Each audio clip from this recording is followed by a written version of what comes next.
IBM mainframe computers took up over an entire room and weighed over 2,000 pounds. But their memory cores are only about 8 megabytes each.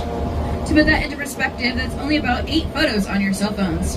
You're definitely going to be taking more photos than that on this tour alone. We needed to keep astronauts in orbit. This required the flight controllers to use paper, pencils, and slide rules to make the calculation to get our astronauts to the moon. The Saturn V is one of the world's tallest, heaviest, and most powerful rockets in existence. The rocket inside of this building is the only flight-certified Saturn V left in the entire world, and is made up of pieces from 3 canceled Apollo missions, Apollo 18, 19, and 20. Back at Starship Gallery at Space Center, Houston.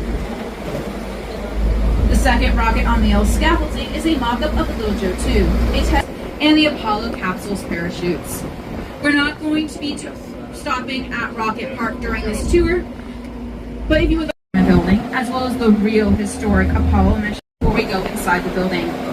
Any large or heavy bags, backpacks, and purses will not be permitted inside the viewing room.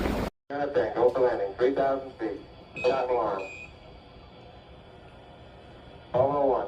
Bravo 1. Roger. Bravo 1. Same type, we're go. Same type, we're go, flight. Okay, We're go. Same type, we're go. Flight final right on, real good. Roger. 2,000 feet. Into the ag, 47 degrees. Roger. Okay, keep me in 47 degrees. How's our margin looking, Bob? It looks okay. We've got 4.5. Roger. Eagle looking great, your go. 235. Let's go. Altitude up, big eggs. Looks good. Roger.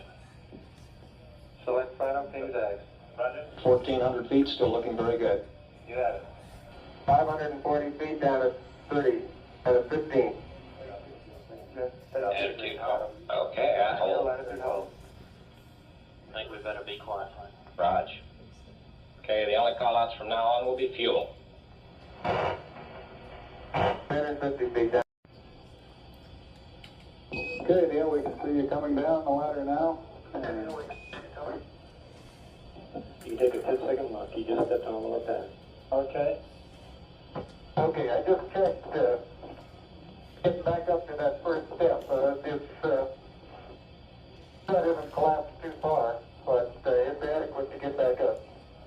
Roger, we copy. Pretty good little jump.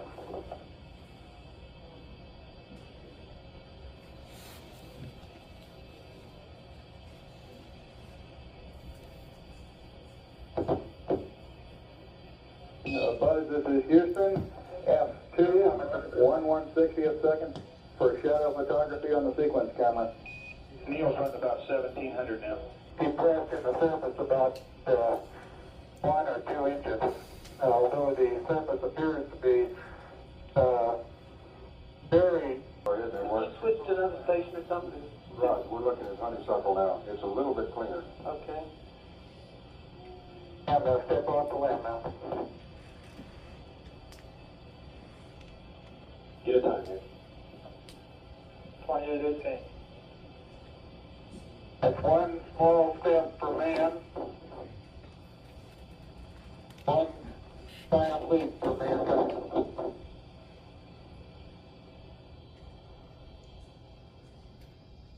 Upon exiting the lander, the astronauts' positions were constantly tracked by There's 2 hemispheres, one showing each of the 2 hemispheres of Earth. Underneath it says, "Here men from the planet Earth first set foot upon the moon, July 1969, AT. It came in peace with all mankind." The President of the United States is in his office now and would like to say a few words to you. Over.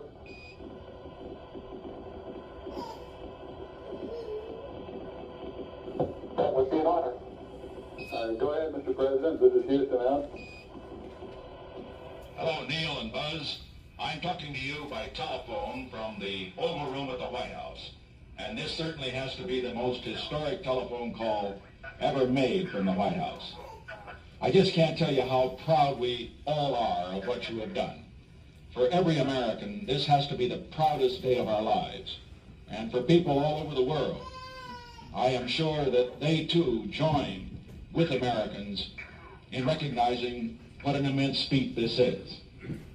Because of what you have done the heavens have become a part of man's world. And as you talk to us from the Sea of Tranquility, it inspires us to redouble our efforts to bring peace and tranquility to Earth.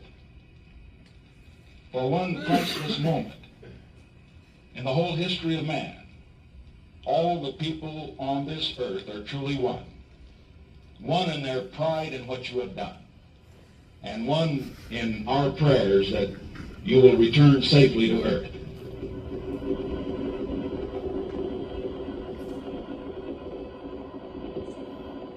Thank you, Mr. President.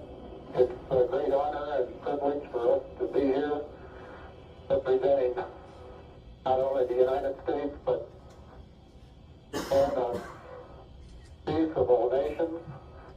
And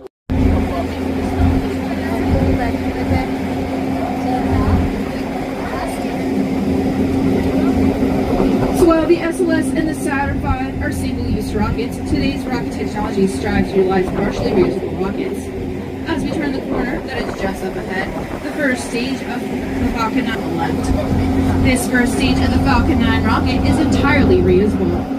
This specific rocket flew 2 separate resupply missions to the ISS in 2017. With this technology, we can send astronauts into space. At Falcon 9, you can see a mock-up of the Space Shuttle Independence on top of a real